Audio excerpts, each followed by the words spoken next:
Hi guys, James's Car Craze here. Welcome back to the channel. Today I'm with the Jaguar F-Type and I've been very excited about this car this week. It's the first 24 plate car that I've had so far. It's also the first convertible car I've had so far.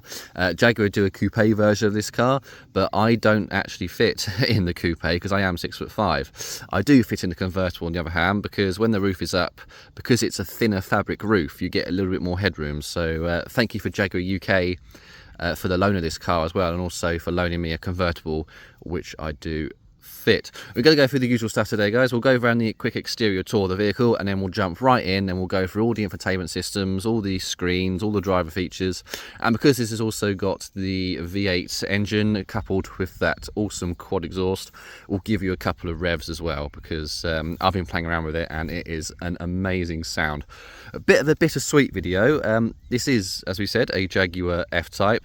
But sadly, it's the last mark of Jaguar F-Type that will ever be built, mainly because Jaguar have shifted their values and their morals a little bit, and they are going to start moving towards more economical cars, mainly more electric cars.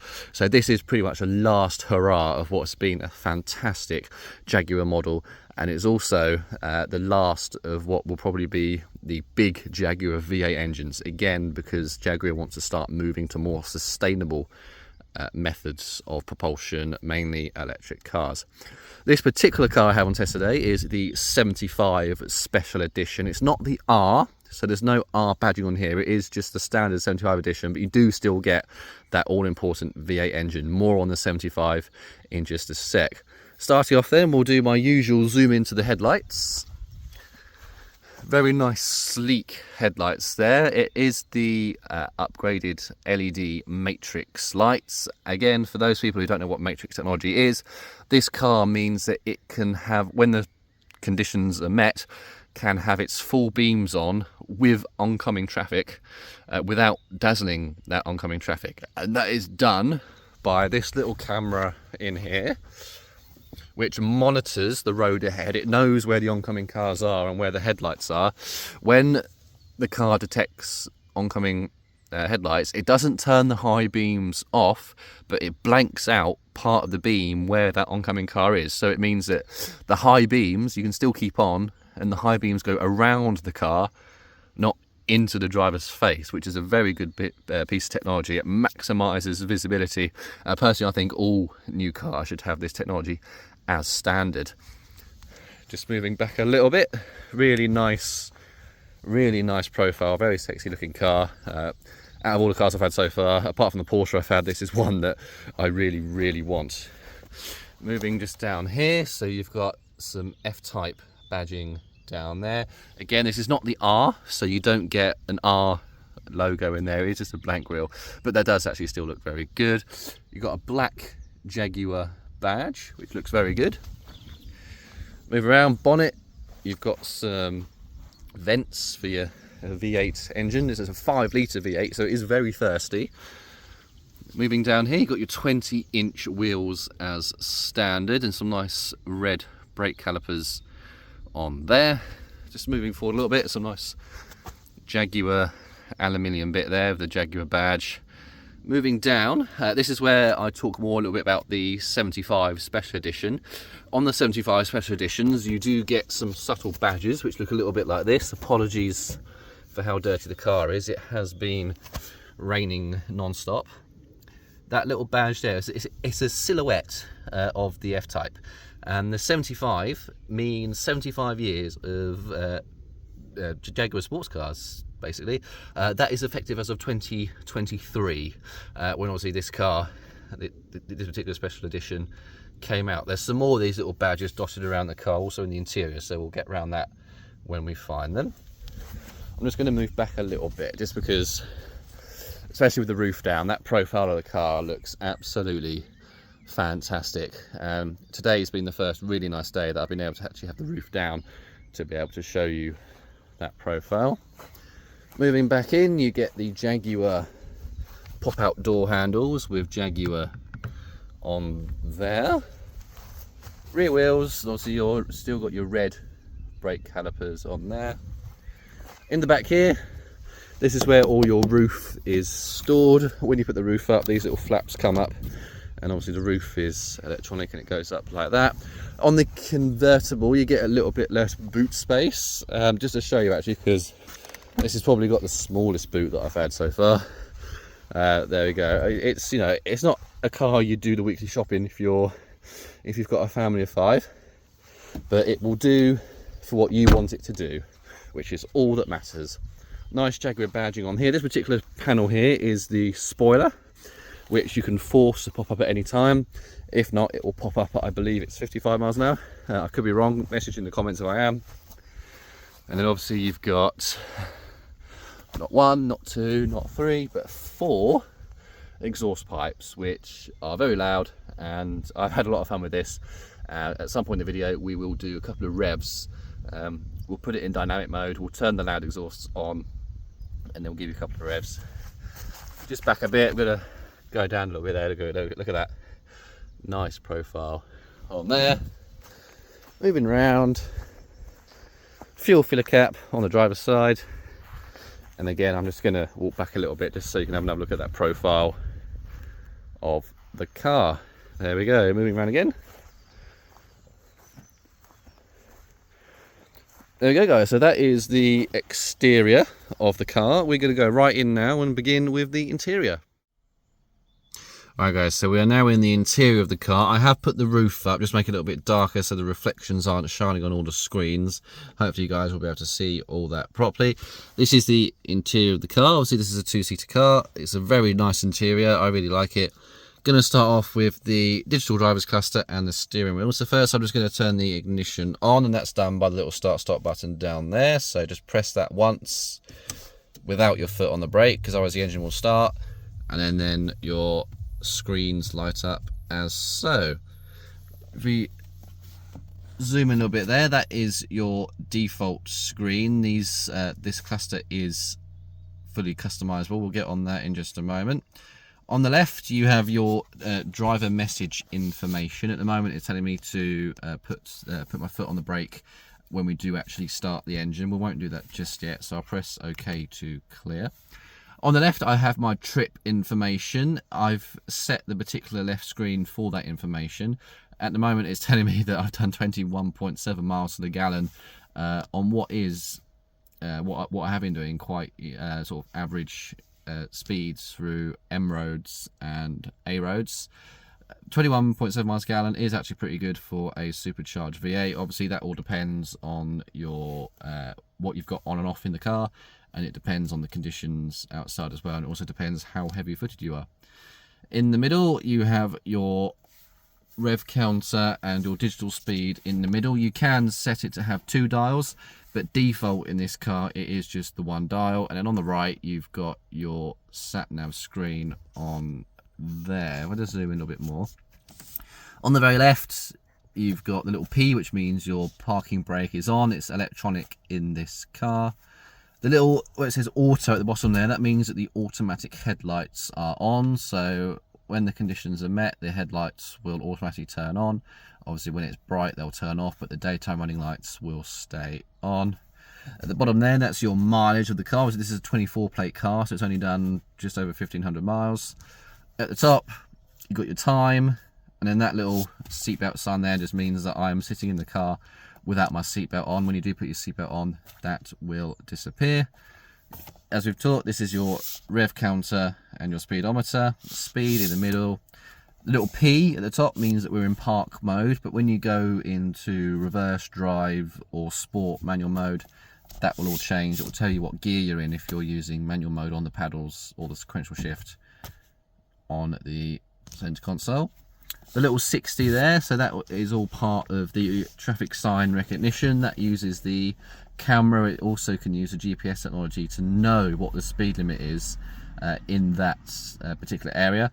That then can link to the adaptive speed limit assist, which means that if you have the speed limiter on, it will keep an eye out for the change in speed signs, and then it will automatically adjust the speed limiter as so. That little gauge there is your fuel gauge. I have filled this car up twice this week because it is very thirsty, but you don't buy this car to be economical, you buy it because it's fun. That little bit there, obviously that's your coolant's temperature. It's pretty much bang in the middle, which is where it needs to be. Even on the warmest day, that doesn't really creep up anymore into the red. It's got a lot of cooling on this car, which you need for a 5-litre supercharged V8. Bottom there, where it says 156, that's just how many miles of range you have left. And then, as I've said, you've got the map on there. These screens are all fully customizable, and you do those with the buttons on the steering wheel here. You use that center button to scroll through the menus, and then you can use this little pad here to go through the settings. So I'm going to press menu, and as you can see on the left there, I get some different settings.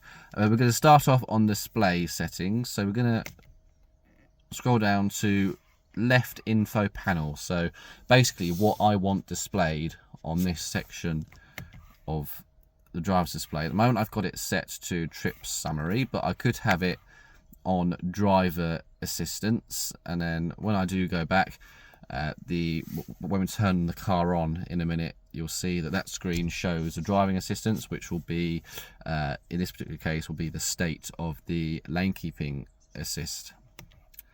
Scrolling down to media, so if you've got your radio or your phone connected with your music will be displayed there, and then you can cycle through using the arrows what song you want instead of having to do it on the screen there, but more on that in just a minute.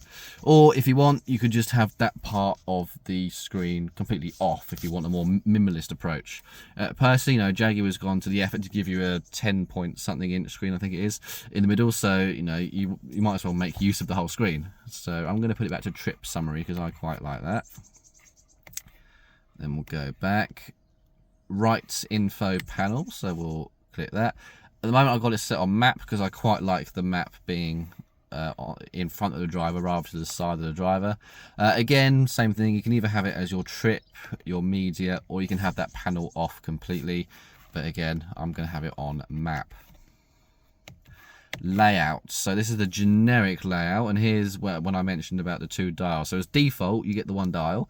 If you want to go to more traditional methods, you could go on to 2 dial, which then gives you that layout, and then of course you can then change what you want in the center screen by going through the method we've already gone through. You can also have it as a full map, like so. You can have it as your media. So in that case then your media is all displayed on this side, and then you've got your speed and your cruise control and speed limiter status on the left. You can have it set to driver assistance, so again that will display the state of the lane keeping assist system on there. I'm going to have it back to, I do like the 2 dial, I really do. I like having the speed and the revs, but in this particular instance having the 1 dial in the middle means that I can have 2 different screens either side, which is really good. Units, so basically whether you want, depending where you are in the world, will depend on what units that you actually use. So here in the UK, obviously miles an hour. Some European countries, other European countries do kilometers an hour, so you can set that depending on how you want. If you were to buy this car in the country you are, obviously it will come default in the units that you guys use, but here in the UK it's default to the units that we use. Trip, so for example miles an hour, miles to the gallon, we use those. Pressures, I guess, so I like PSI, but you can also have it in bar, and I've already forgotten what kPa stands for, but you can have it in that as well. Temperatures, yeah, so here we use Celsius. I believe in America you guys tend to use Fahrenheit a bit more, but here we use Celsius, so I've got it set in Celsius. That's everything for units. Language, so here we are English UK. You have English US as well. Obviously the US, although they speak English, some of their pronunciations and the spellings are a bit different on some certain words. But obviously here we've got it set to UK. But again, if you were to buy this car in France, in Italy, Germany, Mexico, the car will be automatically set in the language that you speak. Going back on there, that's everything. That is everything for display actually on that one. So Going back, vehicle settings, so we're gonna scroll on there. Passenger airbag, so you can turn that on or off. Obviously, if you're carrying a child in the front seat, you may want to turn that airbag off, because that will deploy the airbag with some explosive force. Safety features, here we go. So alarm sensors, so here you can manually turn on or off the alarm sensors in the car. That's internal and external. So if there's someone in the car, when you lock it, the alarm will go off telling you you've got something in the car. For example, if you were to have a dog in the car, obviously you'll lower the windows, give it some air, but if you were to keep it on, the dog will set the alarm off. So here you can turn the alarm off, and then that won't set the alarms off. Audible lock warnings, so when you lock the car, you get a little beep. Not from the horn, it's sort of a separate audio, but it's just an audible confirmation that you have actually locked your car. Two-stage unlocking, so in this particular one, it took me a while to work out what this was, but so for example, I unlocked the car, and it will automatically unlock fully the driver's door, obviously where you're going to go, but not necessarily it will unlock the passenger door. You can then, once you're in the car, and then manually unlock the passenger door, which is a good feature. I've just left this setting on because it's it was default on when I got the car, and I don't really need to play around with that personal setting. Drive away locking, so when you drive off and hit a certain speed, the doors will automatically lock, just so you can't be carjacked or there's no accidental opening of the door while in motion. Security features, that was, sorry, yes, and car's just timed out. Let's turn it back on. There is a timeout on this car, so that's just obviously one thing to bear in mind when you do go through such settings. Exterior lighting, so headlights, high beam. So as I said at the start of the video, this has got the adaptive high beam matrix lights, so that is turned on there, although you can switch between manual mode, auto high beam. So auto high beam doesn't adjust the high beam, it just automatically turns it on or off, like you would if you were to manually do the stalk on the car. Adaptive high beam is when the matrix lights take effect and it can adjust the beam pattern as so I've got it set in that.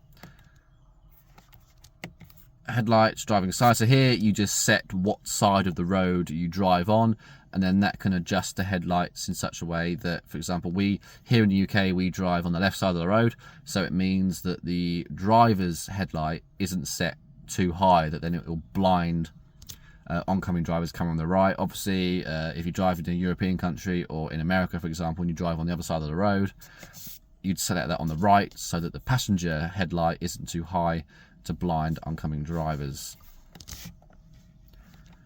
Headlight delay, so when you lock the car, this is how long that the lights will stay on. Quite handy if you've got quite a long driveway and you need to walk up to your front door.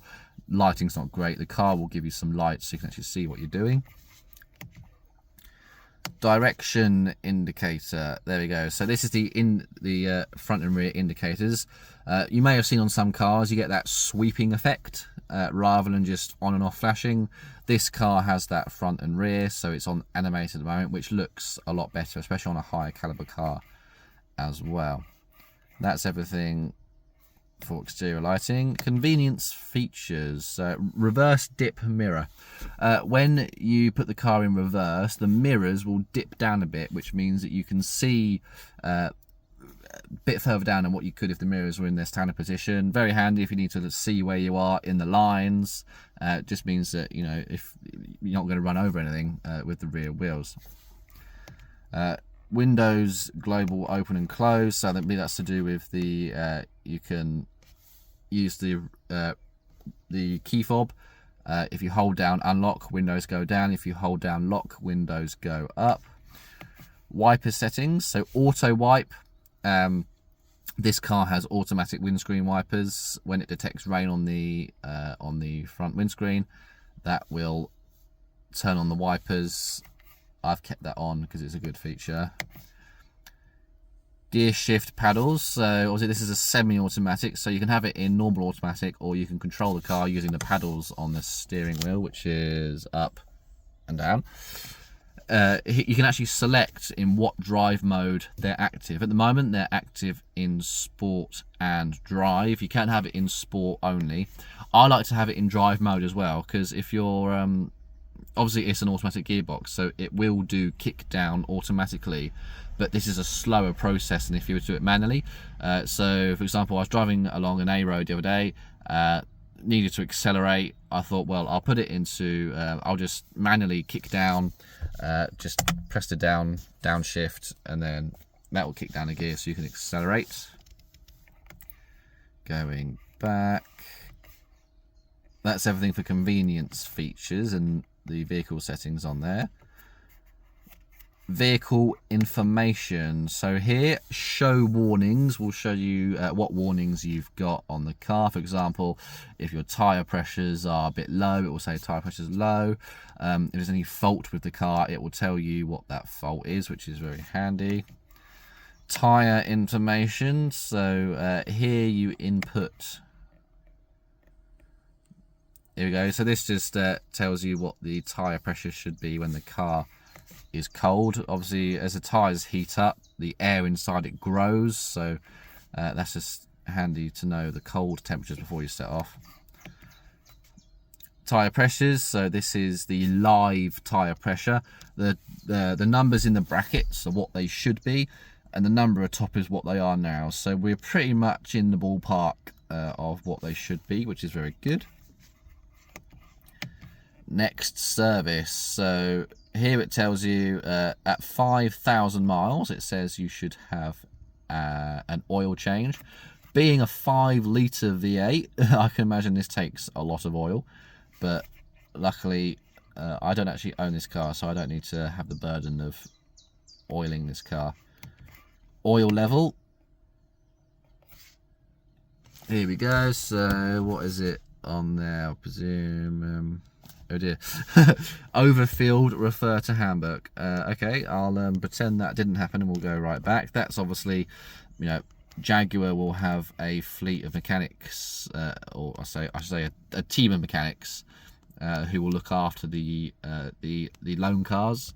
For whatever reason, the car thinks it's been overfilled. That might be because I'm on a slight down incline and all the oil has gone to the front. So that's not to...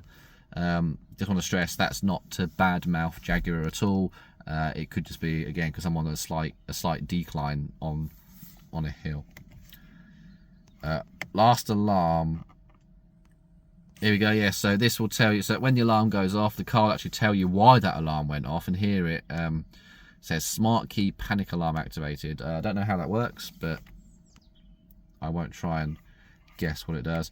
And the vehicle identification number, obviously I won't go on to that because people can clone that, but I'll obviously when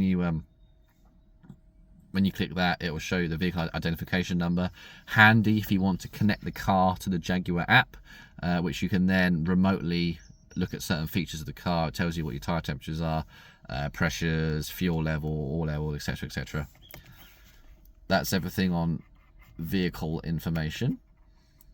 Phone. So here you can go through your recent phone logs. So rather than having to do it all on the screen there, you can do it on that screen there. Media. As we've said before, here you can select the source. So at the moment it's connected to my phone, or I can have it selected to radio. Let's go back.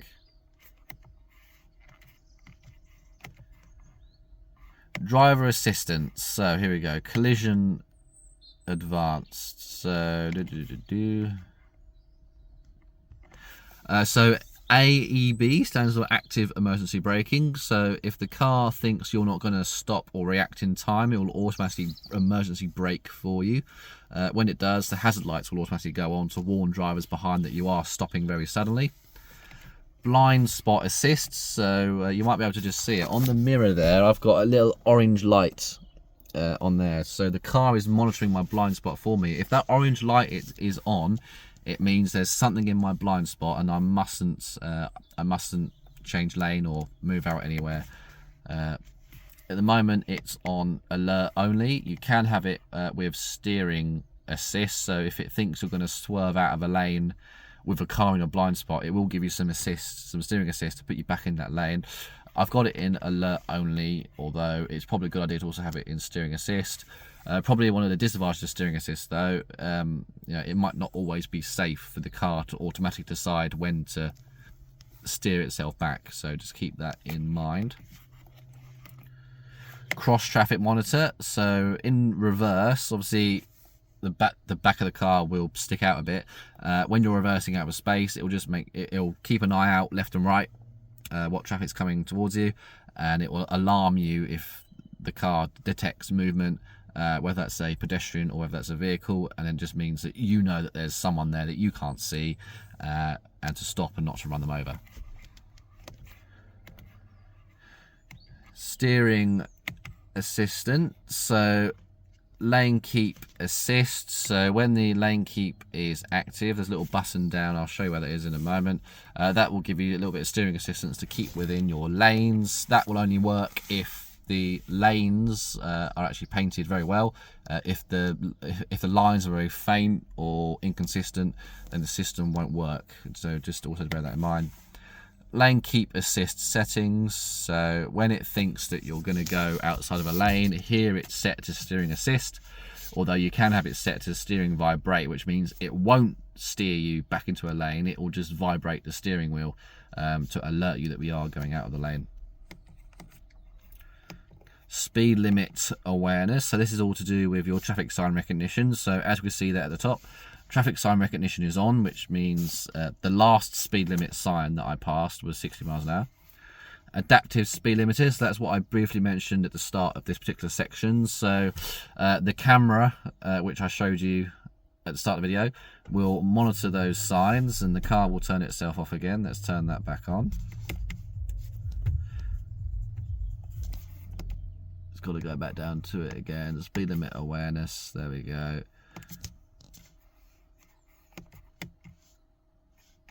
Where were we? There we go. Cool.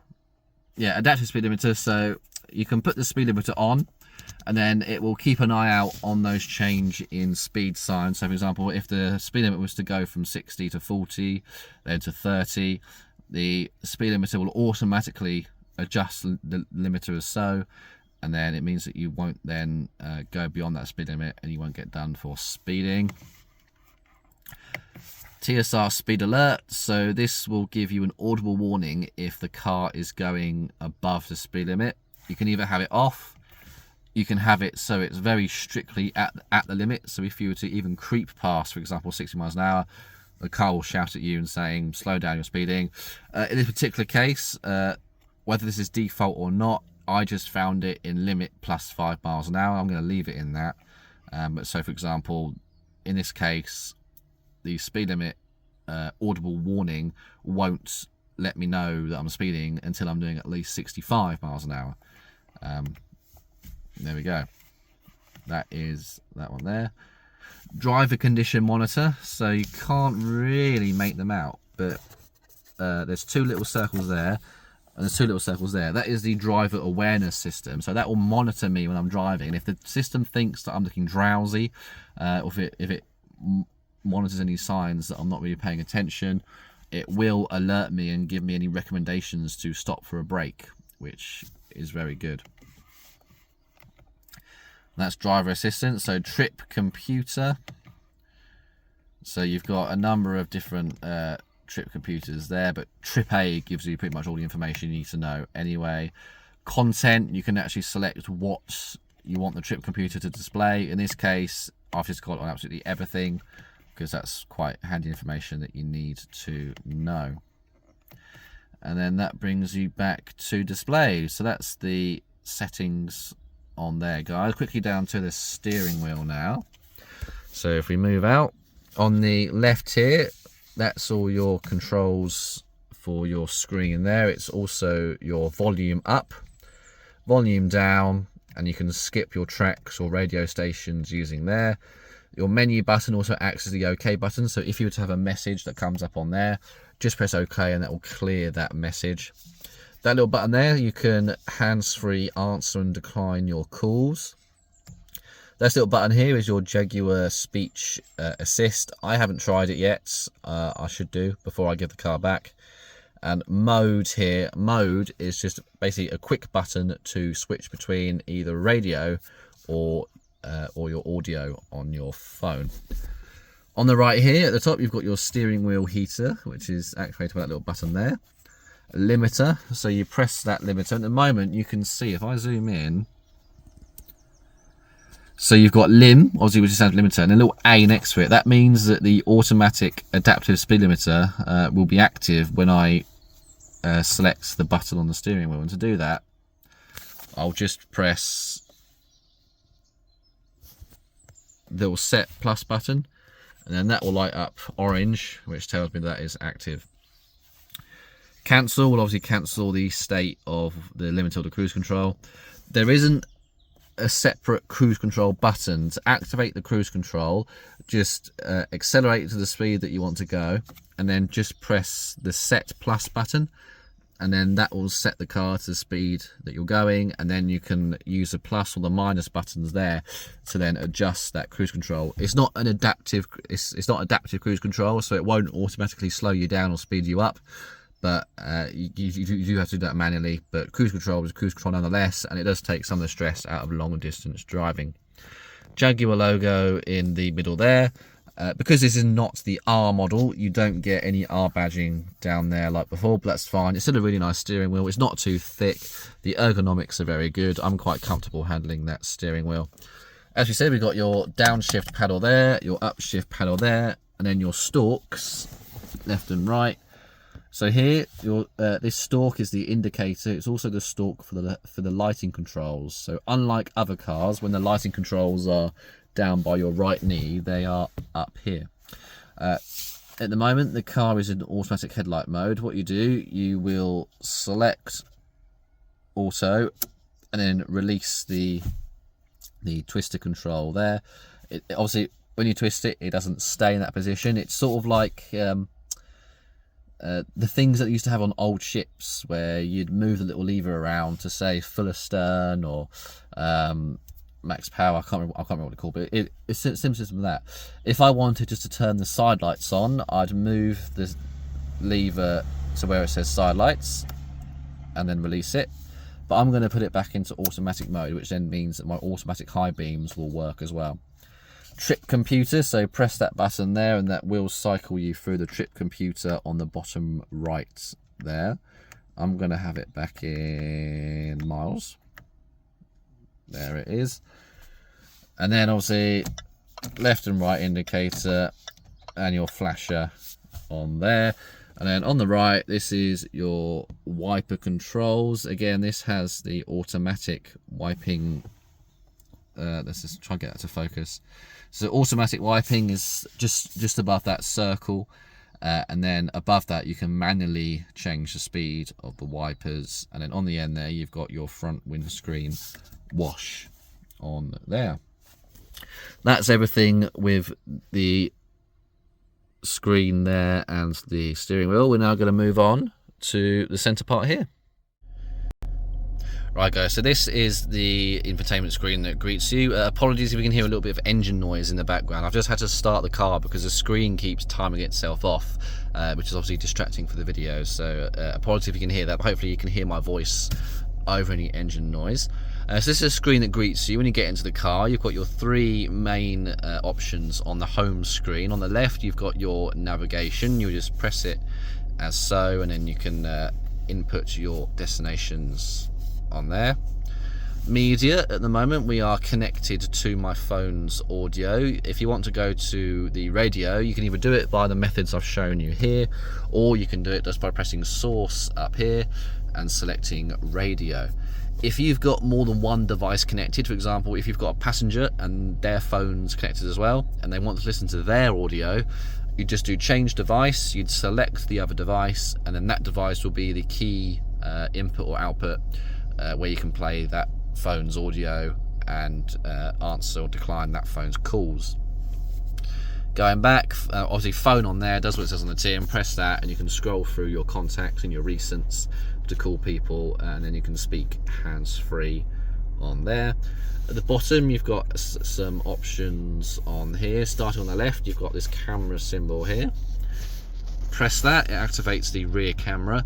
This particular car hasn't got the 360-degree camera system, it's only rear, although I do believe it is an optional extra which you can get, so, which means if you do have the 360-degree system, you'd get camera views on here, but on this particular car it is just the rear camera. That little button there turns your parking sensors on and off. That button there, little P in that space, when you press that, the little light will flash orange, which means it's going to search for a space when you're creeping along in a car park. It will do it either bay parking or parallel parking. When the car detects a space that's big enough, it will give you a bong, it will tell you to put the car in reverse, and then it will automatically maneuver into that space for you. It's a very clever bit of tech. More and more cars having this tech now, although it is just good to stress, don't always rely on the technology, because you do still have to be alert, you still have to look for pedestrians and oncoming cars. This little panel here, is always here. These are your quick settings for your navigation. So you press that, you go to your navigation, you press your phone. I won't go onto phone because it's got personal information on there, but you press phone, it goes to phone. Media, you go to media. This bit here is your, if you just click on that, that is your a quick setting to your climate control. We'll quickly just go through the climate control now. At the moment it's off, but I'm going to turn it on. You can either turn it on by pressing the on button on the screen, or on the dials you can just press on. When you do that, I quite like this, you then get your signature Jaguar poppy out vent thingy, which I think is very good indeed. Just while we're here, you can also see there's another one of these 75th anniversary badges on there. Normally if this was an R model or an SVR, I believe you do get some more badging there, but on this particular 75 edition it is just that very subtle silhouette badge on there.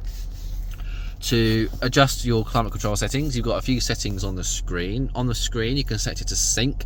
Sync means, so this has got the dual zone air conditioning, or the dual zone climate, which means that your passenger can be a different temperature to what you are. In sync mode, everything syncs. For example, at the moment both sides are 18.5 degrees. If I turn my driver's side dial there, you can see the temperature going up, or if I turn the dial on passenger side, that then switches it automatically to the driver's side, to the passenger side, sorry, there we go. So I'm going to have it back in sync mode. Up here you change as to where you want the air to go. At the moment I've got it onto sort of the upper torso, although you can have it either just the bottom, just the top, both, and then this one up here, turn it on, that will then put the air coming off the windscreen, which is good if you need to defog or demist the windscreen. And down here you select your temperatures using the dials on there. This button here is your fan control, so if I turn that right up, you can now hear the fans going, and they're quite vicious fans, which is good. These dials will also control your heated seats, and at last I have a demo car which also has the cooled seats as an option. To activate either the heated or cooled seats, you press the button, and then if I just zoom in here, turn it all the way to the left, which will turn on your seat cooling. There's a little fan in the seats which will then put air through these little holes you can see on the seats here, and then just slide it to the right to turn it off, and then slide it to the right even more to activate the 3 levels of heated seat. That's the same story with the passenger side. So we'll go off climate. You've got some more options down here, so we'll start from the opposite side. So that little button there, that's your back button, but because we're already on the home screen, we can't go back from home. Home button there, whatever screen you're on, just press the home button, and then this also tells you how many different screens you've got when you slide across. So I'm just going to press home. Settings, so if I press settings there, it will give me a few quick settings to go through. On here you can have the theme, whether you want a light theme or a dark theme for your for your screen. I'm going to have it in automatic. So automatic means, I'm going to turn that brightness up as well. Automatic means that when it's daylight, it's generally a white theme like this. When it's nighttime, it will go to a darker theme, which means it's not as bright for the driver in the face. And here you can select how bright you want that screen. Home settings, very simple setting on there. Here you can just select pretty much what wallpaper you want for your background. Why isn't that not focusing? There we go.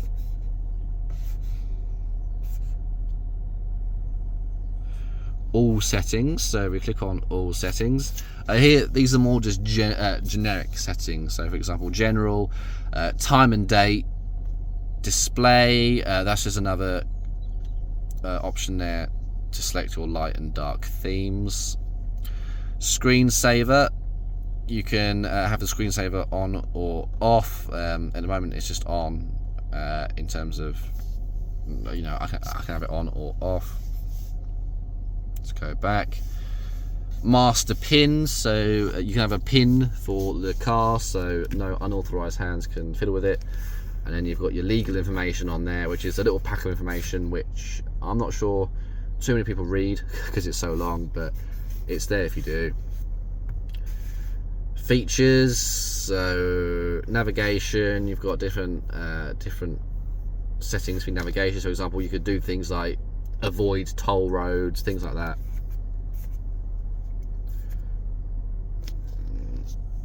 Apologies for the screen, guys, it's a little bit liney. We go back to all settings again, features, home screen, you can change any of that. Media, you've got a few options to play around with on there. Phone, climate control, so for example here, Jaguar and Ford models have the privilege of having a heated windscreen. In other cars you have to fiddle about with the aircon and things like that to clear the screen, but this has got the quick clear front and rear screen. At the moment it's on automatic mode, so if the windscreen detects any fog or steaming up, it will automatically turn on that heated screen, which will then eliminate the fog, which is very good.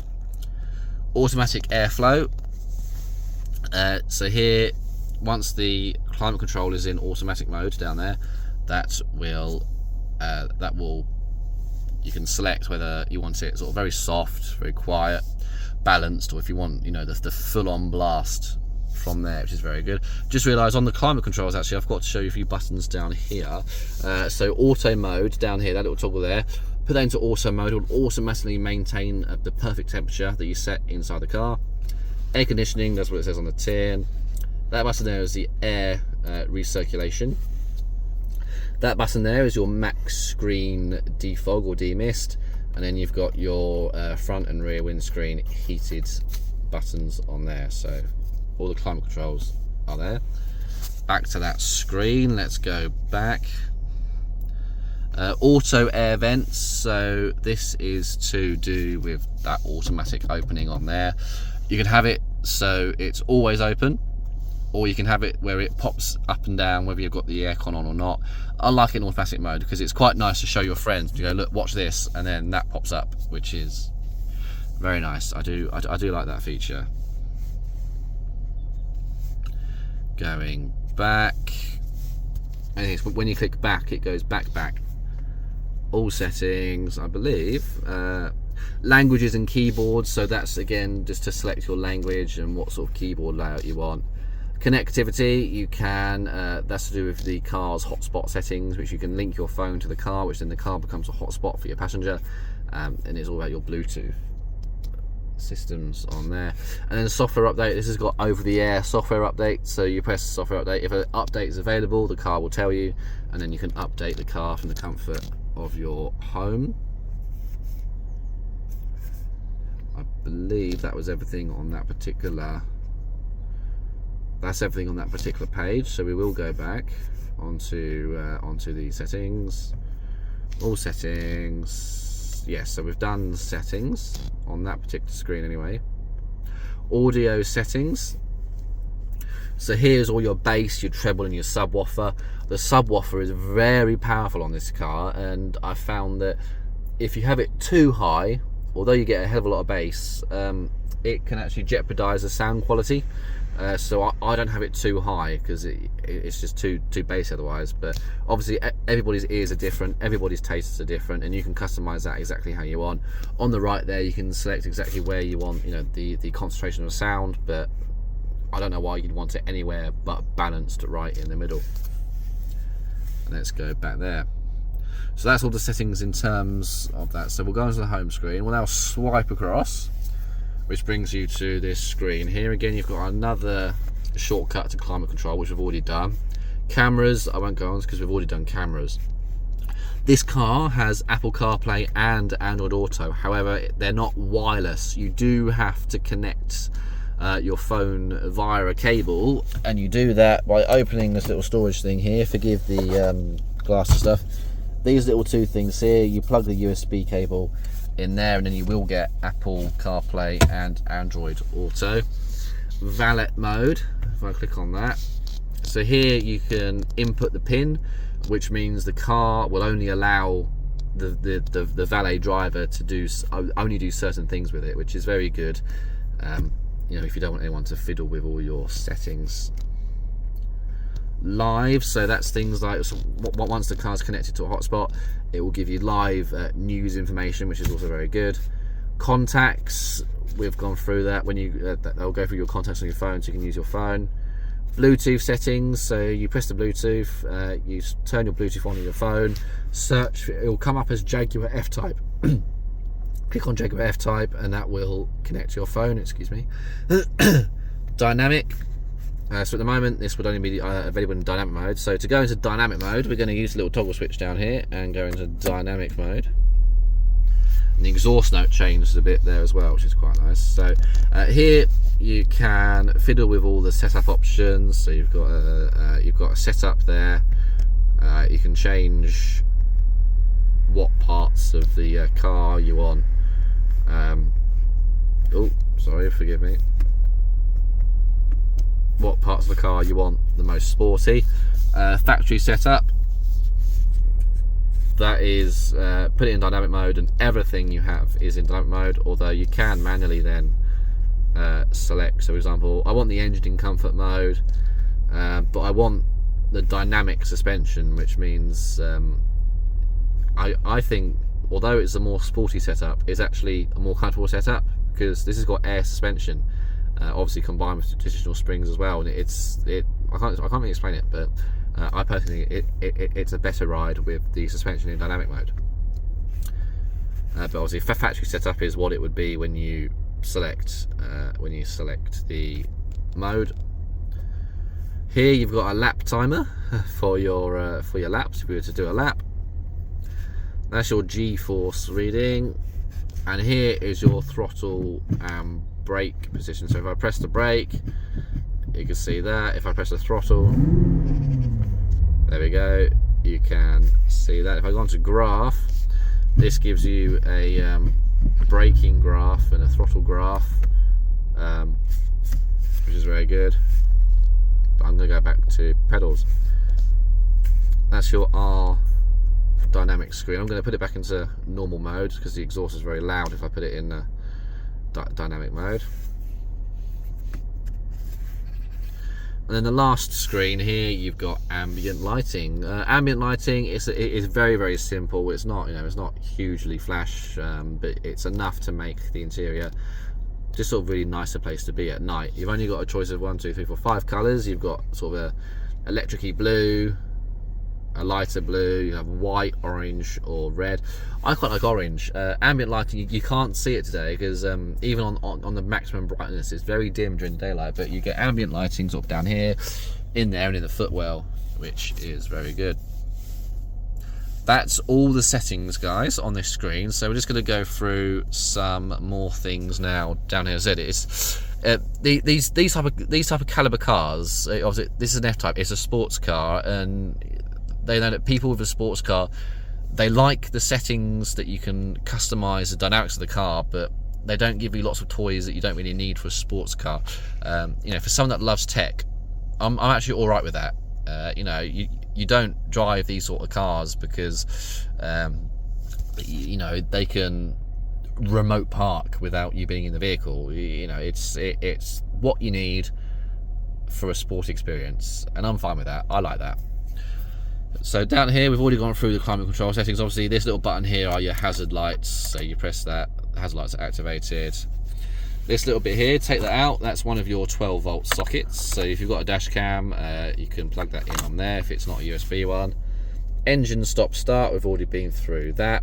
If the ignition is on but the engine's not on, that will pulse red, which is quite nice to, you know, to stop the car. This is your drive selector. So at the moment, if I put my foot on the brake, at the moment it's in park, and you put it in park just by pressing park, and then that will put the handbrake on. There's a little switch at the back, like a little trigger. So to put it into drive, for example, you hold the trigger down, put it into drive, and then you'll hear and you'll feel the car you know, get ready to go. Put it into neutral. You don't have to use the little click at the back. Just put it into neutral. That's in neutral. But to put it into reverse, you have to click the button and put it into reverse. I'm going to put it back into neutral. To put it into sport shift, just slide it across. I need to put it into drive first. So put it into drive, slide it across. You can now, as you can see on the dial, it's gone into S, sport mode. You can manually select the gear. So if I go down, you've got gear 1, gear 2, gear 3. Shouldn't do too much of that while the car's stationary, so I don't want to damage it. Or you can use upshift and downshift there. So if I go up a gear, down a gear. So I can do that. I'm going to go back into drive and park. So that's very good. Here you've got your infotainment screen on and off button. You can also do your volume control on there. I'm going to turn that down. As we've briefly seen, this is your dynamic selector. At the moment it's in just normal mode. If you push it down, the little flag turns on. You're now in dynamic mode, which is maximum attack mode. That gives you the most out the engine and the dynamics of the car. Or if it's wet or snowy or icy, put it into wet mode. That basically just lowers the engine output a bit, maximizes the stability and the traction control to mean you know, that, you know, if you put your foot down, you're not going to spin away. There's a lot of power and torque in this car, so obviously, you know, when you do put your foot down, the wheels do want to spin. Just having it in that mode just means you've got maximum traction for the conditions. This particular car is four-wheel drive, although it's not four-wheel drive all the time. It will select four-wheel drive when it thinks the car needs a four-wheel drive system. I'm going to put it back into normal mode. Down here, so on the right, you've got your parking brake. It's not, it hasn't got auto hold as such. You do have to manually select it, but that's fine. These buttons down here, so this button there, that's your stability control to turn that off. This button here, I like to call it the loud exhaust button. So when the orange light is off, it means the exhaust is in it. Well, I say quiet mode. Even in quiet mode, it's not particularly quiet, but it's quieter than if I was to press it now. I don't know whether you'll hear that, but there's a slight tone increase. But I like to have the loud exhaust on all the time, because if you're going to buy a car like this with a 5-litre V8, you want it to shout about itself. So really, for me personally, I keep the loud exhaust on all the time. But for now, I'm just going to turn it off while I do the video. That little A button, that's your automatic stop start. So if you come to a stop, the engine will turn off to try and save fuel. And when you set off again, when you take your foot off the brake, the engine will restart and you're off to go. This button here, this is to force your little rear spoiler up. At the moment, when the light is off, it's in automatic mode. Or if I press it, if I go into the mirror, look in the very back bit, if I press the button, you could just about see at the bottom there, that spoiler's come up. If I hold the button down, that goes down. And then this button here, that is the roof. If I get time, I'll do a roof demonstration with the camera pointing outside of the vehicle. Down here you get some storage where your cup holders are. Forgive the receipts. Part of the loan conditions of these cars is you have to return the car with fuel it had in it. So that was what I was doing. I've had to fill it up twice because this car is very thirsty. But again, you don't buy this car because it's economical. You buy it because it's fun. Storage in here. So again, in here you've got another 12-volt socket. You can put a micro SIM card in there, which then means your car's got a permanent data connection. 2 USB. You don't get USB-C in this car like all the, you know, where the world's going. It's a 2 traditional standard USBs. But you know, if you're going to connect your phone just to Apple CarPlay, no, that's going to charge your phone enough. There's no wireless charger in here, and the storage is quite shallow. But again, this isn't a bad mouth to Jaguar. You know, this is a sports car. It's not built necessarily for practicality. It's built for fun. That's your storage there, and then just here you've got a little thing here which you can put, I don't know, whatever you want in there. Seats, very nice Jaguar leather seats. So again, with these have got the ventilated seats, so you've got the little holes in there where the airflow goes through. Over here, the glove box, you press a little button here. It's an electric release glove box, so you press a little button, glove box opens. If I move the camera, if I go closer, you might be able to hear it. So that's the electric release. We'll just go through some of the controls on the door here. So your seat controls are all on the door, similar to like some Mercedes AMG models. So you've got your seat up, down, forwards and back. You can also change the tilt of the seat as well. Obviously that there is your back part of the seat. Lumbar support. The lumbar support is an airbag which you can inflate and deflate, and then select how far you want it up and down. And then these here are your memory functions. So if you've got more than one driver of different sizes, you can save the seat positions. You've got 3 different options there. It's the same actually with your passengers. If you've got frequent passengers, you can change your passenger seat position as well, which is very good. You don't get that normally on you know, on a lot of cars where you can actually save the passenger position as well, which I think is very good. Just a few more controls then. Just down here you've got your mirror controls, and you've got your windows up and down on there. Down here, that button there is your boot release. That button there is your lane keeping assist on or off. That's your fog lights, and this little lever there that dims and brightens your screen. Pedals, very nice aluminium pedals with a little bit of rubber on there to stop you slipping. And then down there, obviously just nice little footwell. Up here you've got the SOS button, a little spanner. I don't know what that button there does, but that's a little sort of a spanner option on there. Sun visors, not the biggest in the world, but again, because you've got a very low profile windscreen, you don't want a very big sun visor because you won't be able to see out of it. Nice little vanity mirror there. Obviously it's the same on the other side, and then you've got your roof there. We'll do a roof demonstration in just a moment, but for now guys, that is everything with the interior. Thank you very much for watching. If you see any other videos at the end of this segment, it means I've got time to fill them. I'll try and do an exhaust loudness video as well, which I promised I'll get on and do that now. But for now guys, thank you very much for watching. Until the next one, cheerio.